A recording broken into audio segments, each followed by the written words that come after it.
第一次係用一個比賽形式去選人嘅，冠軍嗰個就會代表香港出去參加11月嘅嗰個決賽周咯。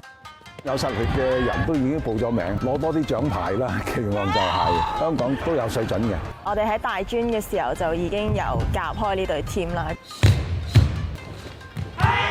成個氣氛啦，個氛圍都係好唔同，所以我哋會好想係參與呢次運動會咯。個人型方面，我哋就係可以專注自己嘅技術啦。咁而團體方面，我哋需要同埋隊友去做啲默契啦。期望其實都係發揮到自己最好嘅表現啦，為香港攞到一塊好嘅獎牌嘅。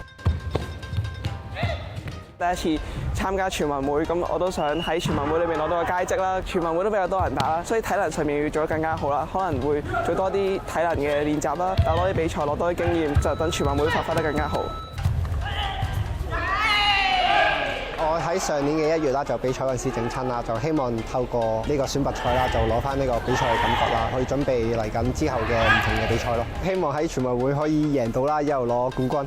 好彩啦，即係4年一度嘅全運會都可以遇到啦。咁就算今年係34歲啦，咁我覺得都可以去挑戰下自己嘅。都希望我呢啲普通市民咧都可以有咩榜樣嘅，但係即係有夢就追啦。我要上全運，我要上全運，我要上全運，我要上全運。